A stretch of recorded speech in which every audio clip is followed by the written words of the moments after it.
April 11th, 1945, 15:15 hours. Elements of the U.S. Third Army reached Buchenwald. Prisoners had already seized parts of the camp, but what the scouts reported up the net was not a battlefield, it was a medical catastrophe. Men crawled to the wire because they could no longer stand. Typhus, dysentery, tuberculosis and starvation. Edema made movement itself a lethal risk. Commanders redirected medical traffic toward Weimar within hours. By April 13th, the Americans had taken control, and General George S. Patton inspected the site 2 days later. The order was blunt: stabilize, disinfect, feed, without killing people by feeding too fast. The first problem was survival, not transport. Starved bodies could not tolerate sudden rations. U.S. Army medical planners converted SS casernes into treatment space and imposed a 3-zone system: triage at the gate, delousing and disinfection, then improvised wards. The effort scaled rapidly.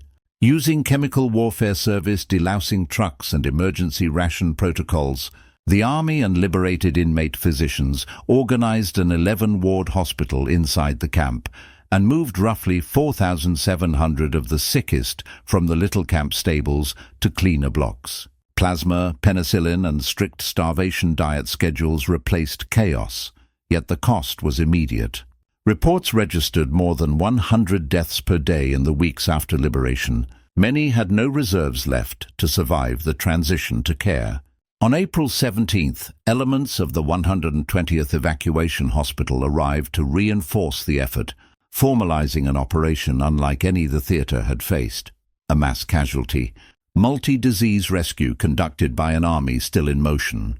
The shock for American personnel was technical as well as moral. This was medicine at operational scale. The hook is documented. An army trained to break enemy forces had to learn in days how to keep the broken alive and measure success by how many could walk out. By early 1945, Buchenwald stood as one of the Reich's oldest and most administratively entrenched concentration camps. It was subordinated to the Inspektorat der Konzentrationslager under SS Obergruppenführer Richard Glücks, reporting directly to Himmler's Economic Administrative Main Office. Daily teletypes preserved in Bundesarchiv NS 1920-82 show that even in March, Berlin demanded order and secrecy at Buchenwald, no disruption of production. The camp's workshop still fabricated rifle components for Gustloff Werke, while the front was collapsing only 200 kilometers away. The SS commandant, Hermann Pister, assured higher headquarters on March 30th that the facility remains secure and functioning. This confidence masked systemic breakdown. Allied air raids on Weimar had cut supply lines. Typhus spread through the little camp, and by April the crematorium burned non-stop simply to manage disease fatalities. Intercepted Wehrmacht messages, translated in U.S. Military Intelligence Service Report 251, still listed Buchenwald as an intact detention site capable of receiving evacuees from the west. Reality differed. Of the 112 guard companies once assigned, fewer than 30 remained fit for duty. On April 5th, the SS ordered evacuation toward Dachau, Operation Evakuierung Weimar. Rail movement failed when the line to Nuremberg was cut by the U.S. Third Army. Thousands of prisoners were marched east in columns. Thousands more collapsed and were shot along the roadside. Yet internal propaganda broadcasts on April 8th declared, "Camp to be held. American attack unlikely before 10 days." German confidence in fortified Thuringia persisted until hours before contact. When U.S. forward scouts approached on April 11th, they found guard towers manned by a few Volkssturm teenagers and abandoned SS stores of weapons, chemicals and execution records half burned in the crematorium. The enemy's illusion of control evaporated overnight. Intelligence summaries compiled by XX Corps labeled the scene "complete administrative disintegration." The Germans had believed the approaching Americans would destroy the camp outright. Instead, they encountered an organized rescue operation. From bureaucratic arrogance to institutional collapse, the enemy's confidence, documented in its own orders, became the metric of its moral and logistical failure. Buchenwald's final German reports promised efficiency. The Americans recorded only ruin. While SS cables still spoke of stability, U.S. Army medical archives reveal that within 24 hours, an entirely different system, disciplined, technical, humanitarian, was taking command. When Buchenwald was discovered, Third Army medical resources were already overextended from continuous operations since the Rhine crossing. The 6th Armored Division's collecting companies had been treating battlefield casualties for 23 consecutive days. Plasma stocks were exhausted, and morphine rations had been cut in half. Colonel Harry J. Oakes, ex-Corps surgeon, recorded on April 10th in Field Log 410.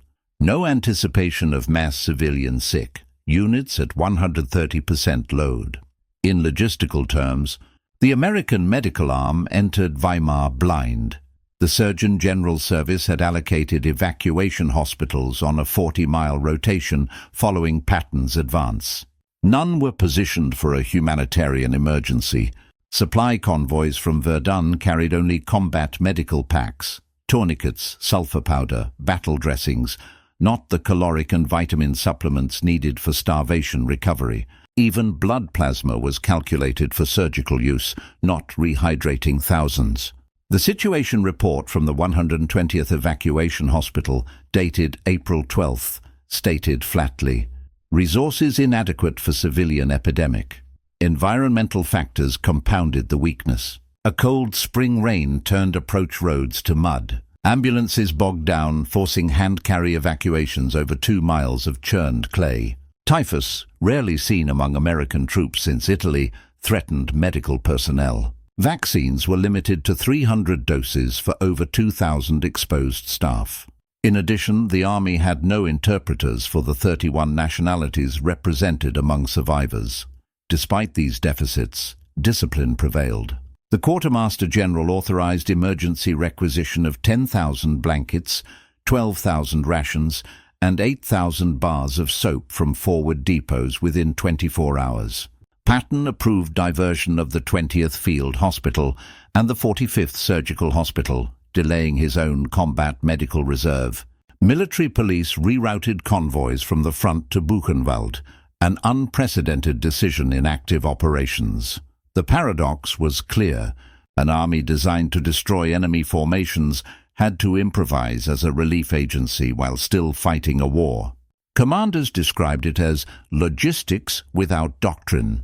Outmatched by circumstance yet driven by system, the American Medical Corps entered Buchenwald under-equipped, overstretched, and entirely unprepared, yet bound by regulation and instinct to prevail through organization. Declassified surgeon. General papers show that behind this apparent improvisation lay a contingency doctrine conceived months earlier, evidence that even in chaos, planning defined American strength. The rapid efficiency with which U.S. forces transformed Buchenwald from a death facility into a functioning field hospital was not improvised chaos. It reflected contingency planning buried deep in Surgeon General files. Circular Letter No. 219, issued December 1, 1944, authorized emergency deployment of mobile hospital elements to any humanitarian disaster arising in operational zones. Intended for liberated POW enclosures, it became the legal basis for Patton's decision to divert full medical units from combat. On April 12th, 25th Corps implemented that directive. Under Field Order 48, Colonel Oakes consolidated personnel from the 120th Evacuation Hospital, 20th Field Hospital, and 9th Medical Depot into a single composite organization known informally as Buchenwald Medical Group. Surgeon General Communications, RG 1-12, File 1487, List 50 doctors, 30 nurses, and 300 enlisted corpsmen assigned within 48 hours. Command cars were reconfigured as ambulances. 14 2-1-2-ton trucks became mobile wards. Innovation extended beyond logistics. Delousing teams from the Chemical Warfare Service deployed M2 insecticide generators designed for jungle warfare to disinfect 20,000 prisoners within a week. An operation documented in Technical Bulletin, CWS 1445. The same units established vaporized DDT corridors between the camp gates and triage tents. Engineers converted SS barracks into sterilization stations powered by captured German boilers. Nutritional refeeding protocols followed. Starvation diet schedule number 370, developed at the Harvard Fatigue Laboratory and distributed through the Office of the Surgeon General in February 1945. These scientific rations: oat gruel, vegetable broth, incremental protein, reduced post-liberation mortality by controlling metabolic shock. Dr. Paul Heller, a Czech physician liberated from the camp, coordinated translation of medical charts for American staff, creating the first multilingual treatment system in the European theatre. The composite hospital operated on 12-hour rotations with precise reporting. Each doctor averaged 400 patients per day, plasma and penicillin administered under strict record control. Field hospital diaries confirm that by April 16th, U.S. units had treated 17,000 cases, a throughput greater than many Normandy field operations. The system's genius lay in adaptation. No manual prescribed how to triage the starved, yet Army organization imposed method where horror reigned. Circular 219 gave legal cover. Ingenuity made it work. The SS had perfected administrative killing. The Americans perfected administrative rescue.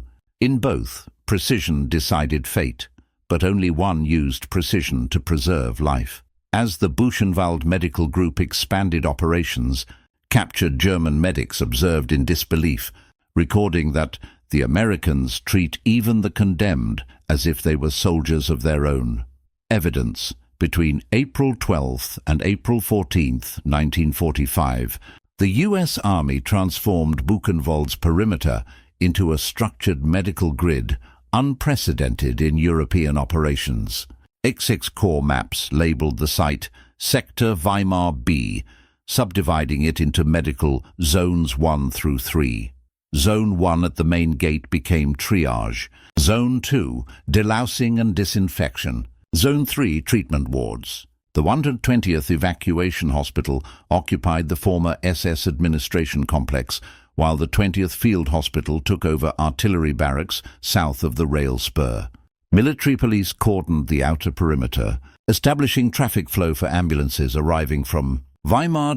Field engineers from the 6th Armored Division bulldozed waste trenches and constructed incinerators to burn contaminated bedding and corpses. An operation recorded in Engineer Unit Diary, 6 AD ENG 15, April 13, 1945. The work was done under rain and low temperature. Meteorological logs from the Weimar weather station show steady precipitation averaging 8 Tg, turning access roads into mud and complicating stretcher movement. Signal Corps dispatches preserved in RG 111 reveal continuous radio requests. Need 200 stretchers, none available. Improvising with floorboards. Prisoners too weak to move were carried on makeshift litters, crafted from SS doors and wooden planks. Despite deteriorating conditions, command maintained precision timing. Colonel Oak's report listed all units operational by 2200 hours, April 13th. Even the delousing line ran on a 24-hour rotation, illuminated by portable generator lights. The first confirmed U.S. mortality report, compiled by the 20th Field Hospital, registered 186 deaths during the night of April 13th to 14, attributed to irreversible malnutrition despite intervention. Among the captured German staff pressed into service was Oberstabsarzt Karl Gross, former army physician attached to the camp's Waffen-SS detachment. His post-war affidavit notes astonishment at the Americans' ability to create order within a day. Where the SS bureaucracy had collapsed into disease, the U.S. Army imposed combat-style logistics upon chaos. Map grids, Command rotations, operational timings. Their weapons were plasma bottles and field stoves. Their objectives, survival statistics. With the perimeter secure and the first wards operational, the decisive moment approached. The confrontation between medical science and starvation itself. Recorded hour by hour in Surgeon General files, April 13th, 1945, 0800 hours. The first complete triage line opened along Buchenwald's front gate. Field Medical Log 120A records. Estimate 5,000 patients for initial day. Within minutes, discipline collapsed under numbers. Men crawled from the little camp, dragging each other through mud to reach stretchers fashioned from planks. Capt. Harry C. Becker of the 120th Evacuation Hospital wrote, "Each body a skeleton of 70 pounds, pulse 40. No vitals strong enough to record. Medics described the odor as identical to battlefield corpses, yet still breathing. Initial treatment followed strict protocol. Nurses began with plasma drips at 15 drops per minute to avoid heart failure. Penicillin was reserved for cases of gangrene and pneumonia. In the first 3 days, the Buchenwald Medical Group administered over 3,000 units of preserved blood, plasma and 1/200 ampules of penicillin, figures confirmed. In Surgeon General Report number 1487, 2. Feed patients without killing them. Army dietitians introduced Schedule 370, 2 ounces of oat broth every 6 hours, later adding potato soup with 1% fat content. Survival depended on timing. Outside, chemical warfare service units sprayed delousing powder in continuous clouds. Portable boilers produced superheated steam to sterilize uniforms and shave infested heads. Engineers strung field telephone wire between wards to coordinate ambulance traffic. By nightfall, ward records listed 6,632 treated. The mortality column read 182, less than 3%, an astonishing ratio under conditions that U.S. Army doctors called beyond hospitalization. April 14th, Colonel Paul Hawley, chief surgeon for the European theater, arrived by jeep. His inspection memo notes, no combat engagement equaled the logistical complexity of this rescue. He ordered immediate reinforcement by the 45th Surgical Hospital and a third supply column from Metz. Within 24 hours, new plasma shipments arrived, 2,400. Pints in iced containers delivered through Weimar rail siding secured by Military Police Company 78. Every shipment was logged with temperature readings to ensure viability. By April 15th, Buchenwald operated like a field army in reverse. 11 wards ran round the clock. The 20th Field Hospital handled surgery for ulcerated limbs, while the 120th oversaw metabolic rehabilitation. Medical teams established walking lines. Lanes where survivors strong enough to stand were encouraged to move 20 yards daily to retrain muscles. The phrase "first walk completed" appears 57 times in the ward logs for April 16th. The enemy watched. Captured German orderlies pressed into service stood silent as American nurses treated men they had once starved. Interrogation files later quote one, "We did not know an army could do this." Patton's staff photographer recorded the scenes on Kodachrome. The footage would become part of the War Department's documentary Nazi Concentration Camps, 1945. By April 16th, the camp hospital held 17,000 patients. Every doctor averaged 400 cases per shift. Official losses for the first week, 1,023 dead, 20,000 stabilized. The numbers did not define victory, organization did. Precision turned chaos into system. As Lieutenant Cole Hawley wrote, "The weapon here was discipline. Where German science engineered death with order, American science restored order to life. The same rigor once used to destroy now measured recovery by pulse, temperature, and hope."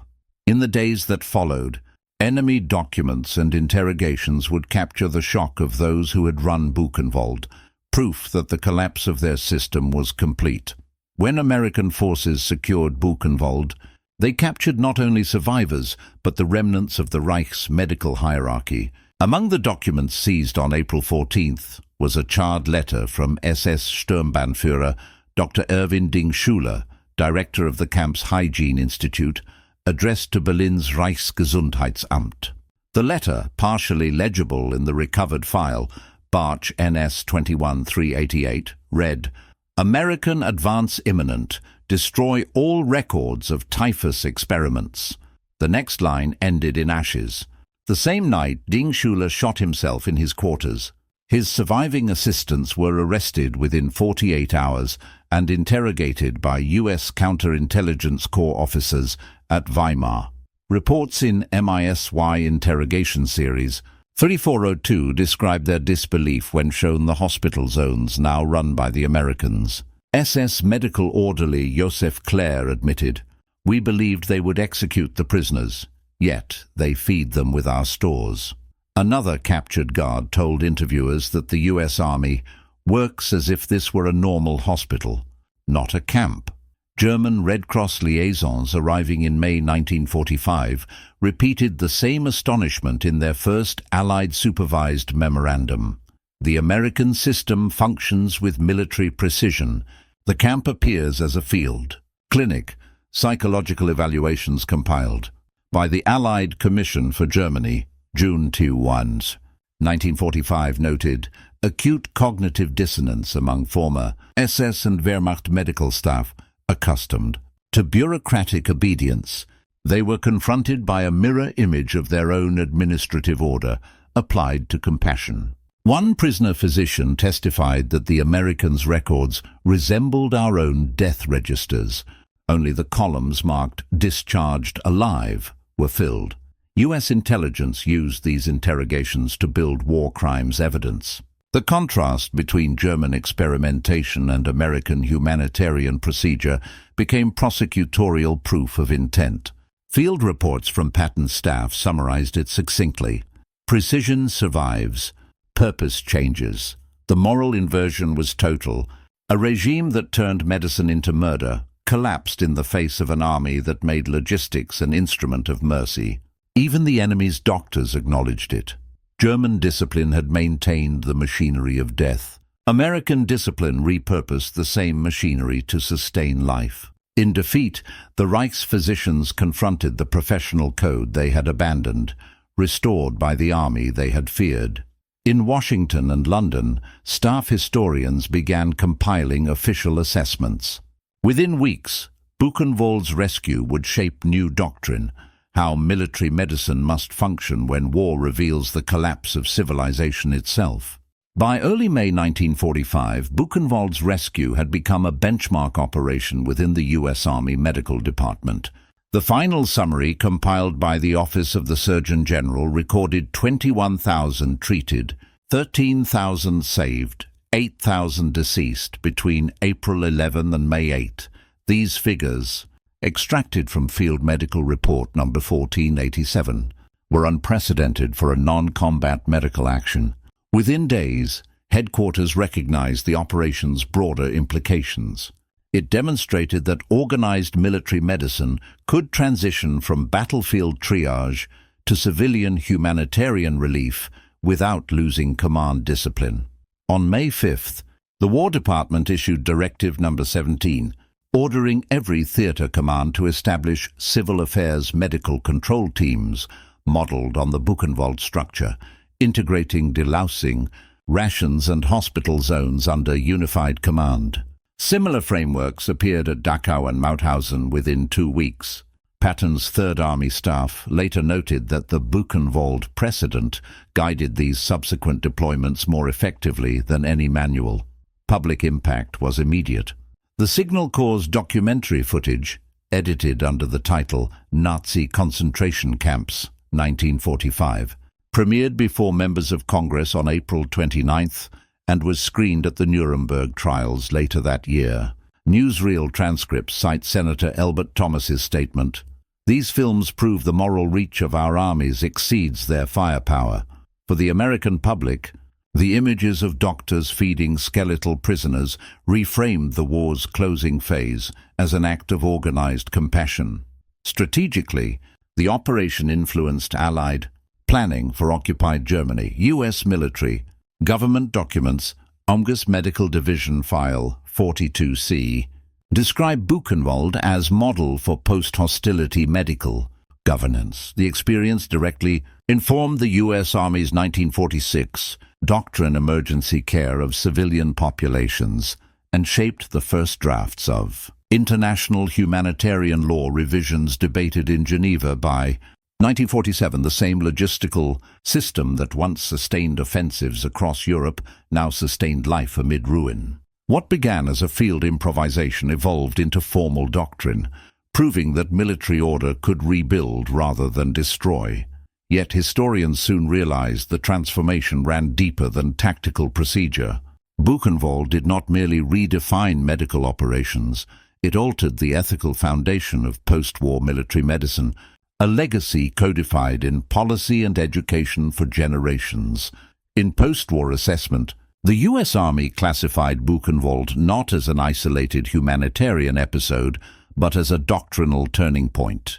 The official volume medical service in the European Theatre of Operations, Department of the Army, 1965, identified it as the most complex non-combat medical operation in the European campaign.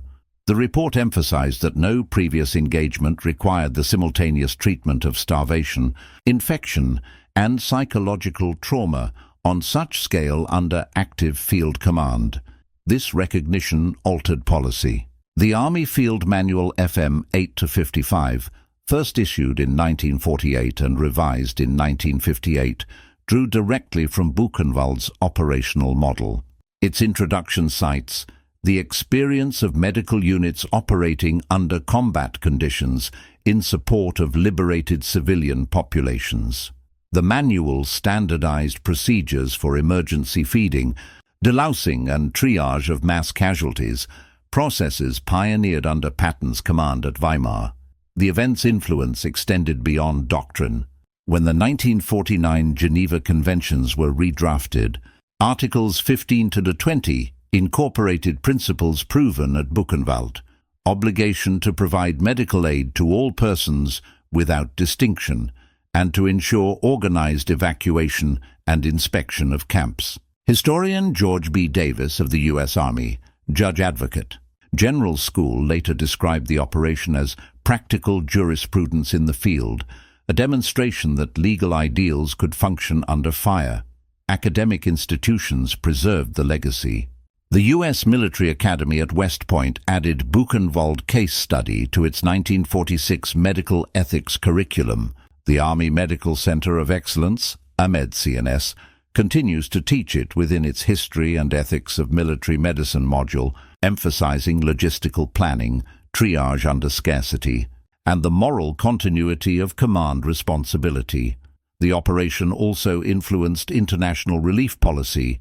The formation of the United Nations Relief and Rehabilitation Administration, UNRWA, cited U.S. Army medical structures as prototypes for post-war refugee health services.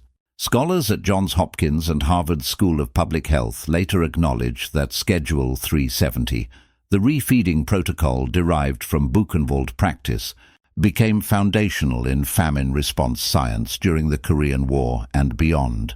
German medicine's collapse under ideology illustrated the perversion of expertise. American medicine's success under discipline restored that expertise to moral ground. What the SS reduced to procedure for death, the U.S. Army redefined as the procedure for civilization. By the 1960s, military historians summarized the operation's enduring significance in a single conclusion. In saving Buchenwald, the Medical Corps proved that organization and ethics are not separate instruments of power, but the same. As post-war doctrine solidified, this principle, discipline as morality, became embedded in every major U.S. military medical operation from Korea to Iraq, tracing its lineage to 1 week in April 1945. The liberation of Buchenwald ended a chapter of war, but began a doctrine of conscience. Within a single week, 50 American doctors, 30 nurses, and hundreds of corpsmen converted the infrastructure of a death camp into the world's largest improvised hospital. Official after-action files recorded statistics, but their closing lines spoke a language beyond numbers. Field Medical Report number 1487 concluded, "This operation's measure of success is not in bodies saved, but in civilization restored." When General Patton reviewed the final report in May 1945, he underlined one phrase: organization without hatred. For an army defined by firepower, that phrase became the hidden legacy of victory. The same discipline that had conquered Europe proved capable of rebuilding it. The Surgeon General's memorandum, Medical Lessons, Buchenwald Sector, June 1945, summarized the moral result. No army can remain civilized without compassion organized through command. That principle shaped every subsequent humanitarian deployment. From Korea to Vietnam, from Baghdad to Mosul, U.S. field hospitals traced their operational ethics to Weimar's perimeter grids. At West Point, cadets still study the Buchenwald operation as the ultimate test of leadership under moral collapse. The Army Medical Center of Excellence cites it as evidence that logistical mastery is an ethical act. 80 years later, the message endures. Strength without purpose destroys. Discipline with humanity rebuilds. The men and women who entered Buchenwald on April 11th faced not an enemy, but the evidence of what happens when institutions lose their soul, and they answered with order, not vengeance. The moral arithmetic of Buchenwald remained simple. Thousands could not walk. Thousands walked again. The numbers are recorded, the names often lost. But the standard they set endures in every modern battlefield hospital that flies an American flag. Military history proves one enduring law. Victory is not complete until the wounded, even the enemies, can stand and walk again.